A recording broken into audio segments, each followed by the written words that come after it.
All of these examples tell the same story. Screaming, flipping out, going bananas, it never works. And beyond that, even if you're not caught on surveillance video, everyone has a cell phone camera these days. If you act like a jerk, someone's going to film it and put it on YouTube. So for your own good and the good of everyone around you, let's just keep it civil, people. Stop yelling. Start being polite to people who are only trying to do their jobs.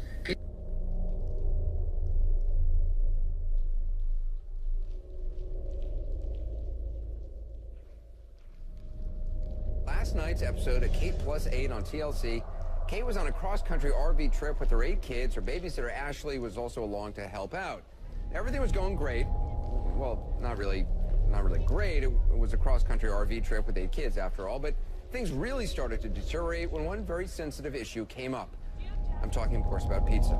I'm talking, of course, about pizza. I'm talking, of course, about pizza. Specifically, who controlled said pizza? Specifically, who controlled said pizza? Kate or babysitter Ashley? We have all the pizza. You have all the pizza? And the French fries. Oh, this is not going to be good. You can just feel it, can't you? But let's think about this. Kate has 8 kids.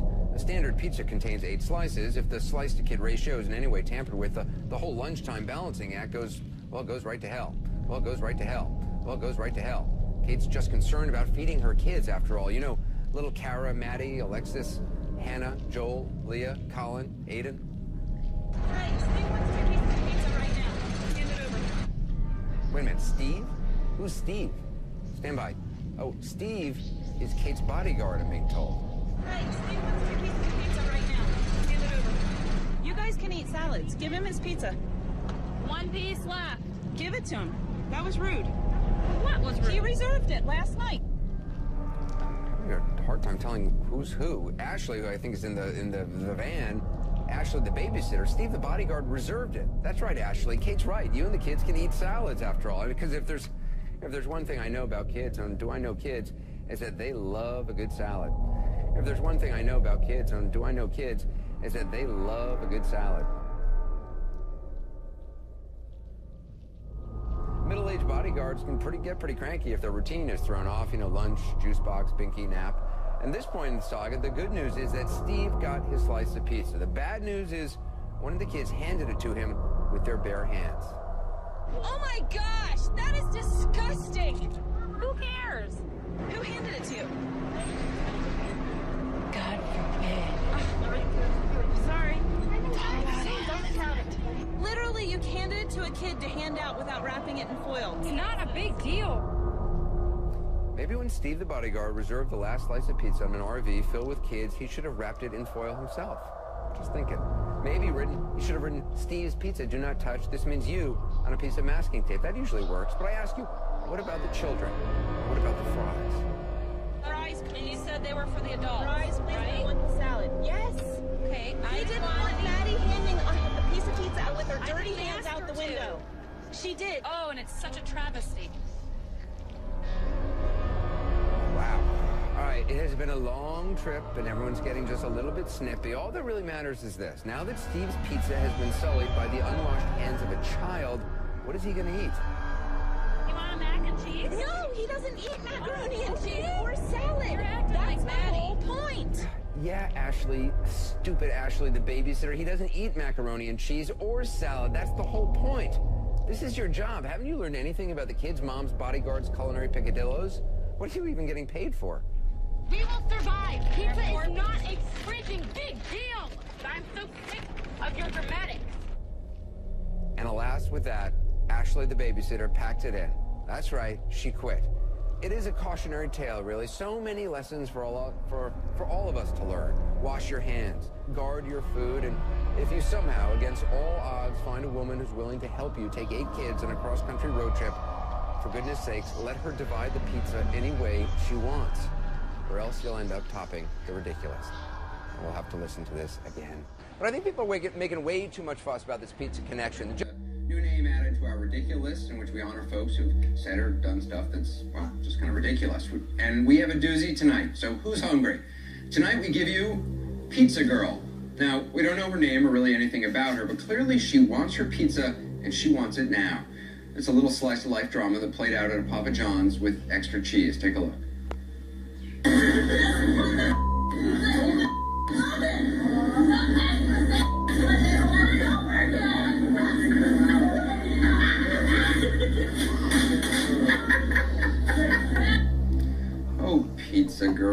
you so saucy. We're gonna have a manners lesson in just a minute, but first I gotta tell you, when I first saw this, it reminded me of something, but I could not remember for the life of me what it was. I watched it a bunch of times, and then I remembered what it reminded me of. I'm talking about the part when she yells, "Just put the effing pizza in the effing oven." Kind of sounds like creepy Buffalo Bill from Silence of the Lambs.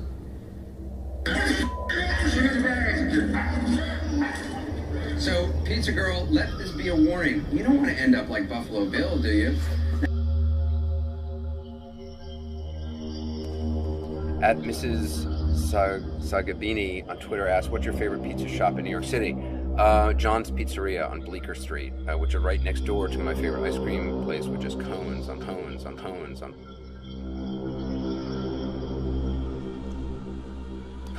Bleecker. But John's Pizzeria, it's great. There's usually a little bit of a line, but you just gotta wait in line. It moves quickly, and they make a nice pizza. What can I say? They make a nice pizza, and they're all really nice. So that's the one I go to, John's Pizzeria. A White House insider has blown the shriek on CNN F. Anderson Cooper, guaranteeing he is a piece of a first-class pedophile ring. The scandalous informant, QAnon, says Cooper is a piece of a wiped-out religion club whose individuals incorporate government officials and unmistakable TV characters. Oh, this is not going to be good. You can just feel it, can't you? This stunner disclosure comes days after Cooper called President Trump a pitiable washout on Twitter. Cooper, an unmistakable individual from the intense Vanderbilt family, later erased the tweet guaranteeing that his record had been hacked while left unattended at the rec center. Squawker.org reports, the baffling 4chan client referred to just as Q has come back with apparently new disclosures about CNN's most conspicuous open face.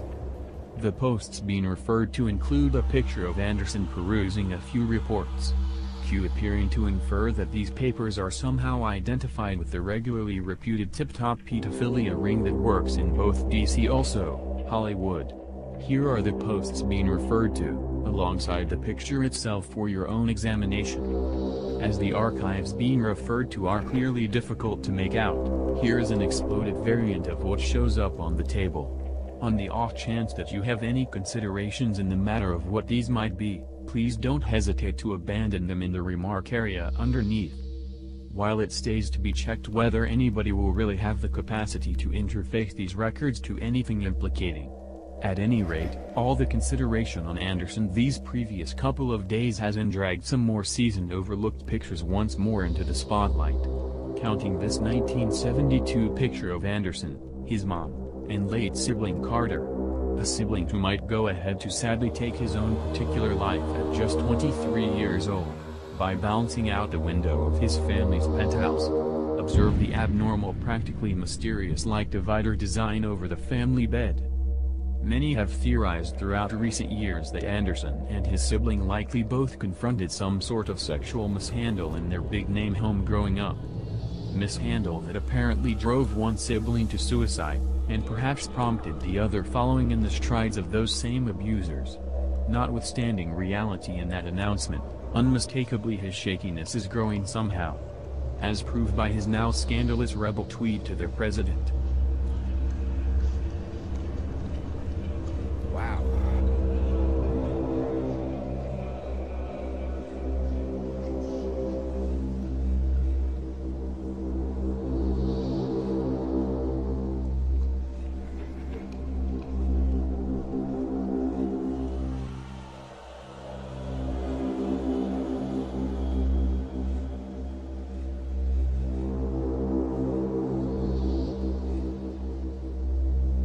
CNN weeknights at 8 and 10 Eastern.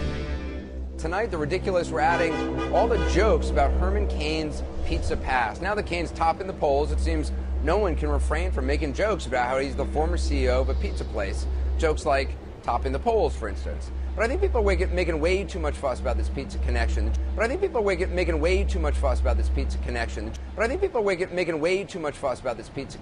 jokes are extra cheesy, and after all, Cain himself rarely talks about pizza.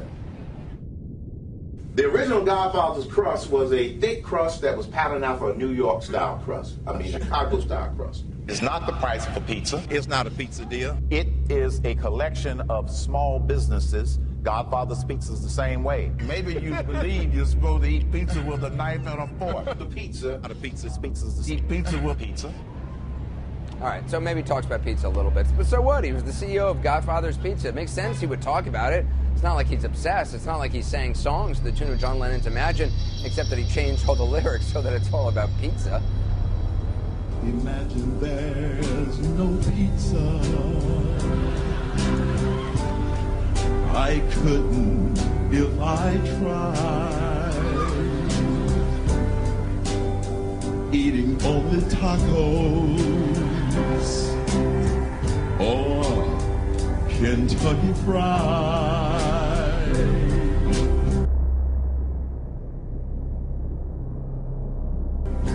Imagine only burgers. All right, that's all we're going to play because, frankly, we don't want to get sued by Yoko Ono. But trust me, it goes on like that for quite a while. That was Herman Cain at an Omaha Press Club event back in 1991. Back then, who knew that one day pizza and presidential politics would go together like pizza and beer? And when you think about it, pizza is a lot like politics. Check this out from Saturday Night Live a couple weeks ago. There's no better motto for the federal government than that of a pizza place. Pizza doesn't come to your door unless you ask for it. But when you ask for it, pizza will be there in 10 minutes. If you order it, pizza will come. It's 4 o'clock in the morning, and you're high as a kite, and the stuff in your fridge is weirding you out. If you order it, pizza will come. That was even before Cain started rising the polls like so much Chicago-style crust in a brick oven. Here's SNL from this past weekend. Of Herman Cain right now. But unfortunately, there's no such thing as a 2-slice pizza. So you will keep stuffing yourselves full of Herman Cain. Soon, your tummy will be a gassy mess. And you will go to bed and have bad dreams. In the morning, you wake up and say, today, I'm eating a nice salad. All right, so you got to give it to them. The SNL jokes are pretty good. But everyone else, imagine there's no pizza. It's easy if you try on The Ridiculous.